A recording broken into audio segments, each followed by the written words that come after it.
সেনাবাহিনীকে ম্যাজিস্ট্রেসি পাওয়ার দেওয়া হয়েছে। যারা কমিশন প্রাপ্ত কর্মকর্তা তারা এটি প্রয়োগ করতে পারবেন।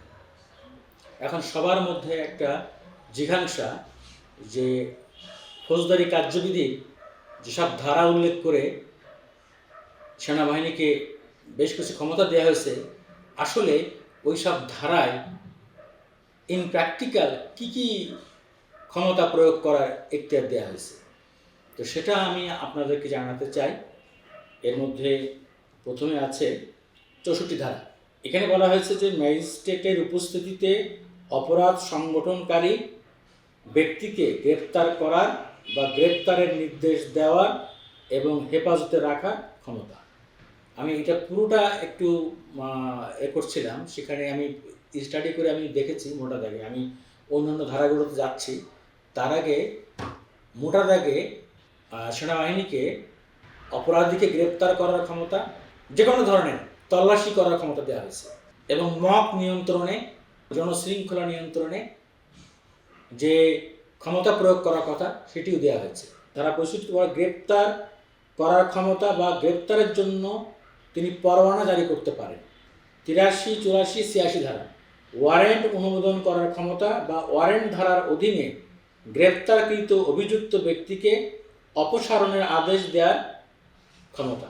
ধারা ৯৫ ডকুমেন্ট ইত্যাদির জন্য ডাক ও টেলিগ্রাফ কর্তৃপক্ষের দ্বারা অনুসন্ধান এবং আটক করার ক্ষমতা। এখন তো কুরিয়ার সার্ভিস আছে, তো কুরিয়ার সার্ভিসে যদি কোনো ডকুমেন্ট, কুরিয়ার সার্ভিসের গাড়ি চাইলে ইচ্ছা করলে সেটি তার করা কুরিয়ার সার্ভিসের ডকুমেন্ট তারা তল্লাশি করতে পারবে। ধারা ১০০ অন্যায়ভাবে বন্দী ব্যক্তিদের খোঁজার জন্য অনুসন্ধান পরোয়ানা জারি করার ক্ষমতা। ধারা ১০৫ সরাসরি তল্লাশি করার ক্ষমতা, যেটা আমি একটু আগে বলছিলাম। ধারা ১০৭ শান্তি বজায় রাখার জন্য নিরাপত্তা প্রয়োজনের ক্ষমতা। যে কোনো জায়গায় শান্তি রক্ষার স্বার্থে যেটুকু সিকিউরিটি দেওয়া বা যা কিছু করা তারা করতে পারবে। ১২৬ অভ্যাসগত অপরাধীদের কাছ থেকে ভালো আচরণের জন্য জামিন প্রদানের ক্ষমতা, অনেক ক্ষেত্রে মুচলেকাও নিতে পারবে। ১২৭ বেআইনি সমাবেশকে ছত্রভঙ্গ করার নির্দেশ দেওয়ার ক্ষমতা।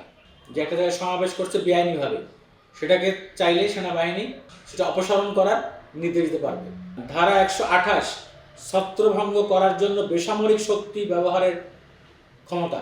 ধারা ১৪২ জনসাধারণের উপদ্রবের ক্ষেত্রে তাৎক্ষণিক ব্যবস্থা হিসেবে একটি আদেশ জারি করার ক্ষমতা। যে কেউ যদি পথঘাট অবরোধ করে, স্থাপনা করে, অনুমতি দিয়ে এই যে কোনো ধরনের উপদ্রব এর থেকে পরিত্রাণের জন্য বা এটি প্রতিরোধ করার জন্য যা যা ব্যবস্থা নেওয়া সেটা সেনাবাহিনী নিতে পারবে। ধারা ১৪৮ স্থানীয় তদন্ত করার জন্য তার অধ্যস্থ যে কোনো নির্বাহী ম্যাজিস্ট্রেটকে নিযুক্ত করার ক্ষমতা। আরেকটা হলো যে এই যে ক্ষমতা দেওয়া হয়েছে, এখানে কিন্তু সেনাবাহিনী জেলা ম্যাজিস্ট্রেটের অধীনে থেকেই তারা কাজ করবে।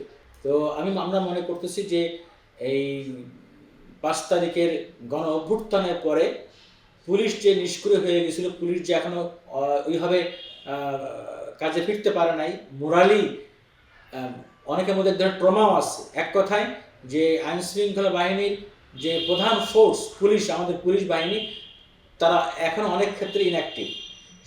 সেই কারণে আইন শৃঙ্খলা পরিস্থিতি স্বাভাবিক করতে সেনাবাহিনী খুবই কার্যকরভাবে এখন থেকে দায়িত্ব পালন করতে পারবে। এটা একটি আশার সংবাদ। এই সেনাবাহিনীকে এই এখতিয়ার আগামী ২ মাসের জন্য দেওয়া হয়েছে। আমরা খুবই আশাবাদী যে সেনাবাহিনী অত্যন্ত দায়িত্বশীলতার সঙ্গে, স্বচ্ছতার সঙ্গে দেশপ্রেমী সেনাবাহিনী তাদের উপর খুবই দায়িত্ব সুন্দর এবং সুচারুরূপে পালন করতে পারবে এবং আইন শৃঙ্খলা পরিস্থিতি খুব দ্রুত স্বাভাবিক হয়ে আসবে। আল্লাহ হাফেজ।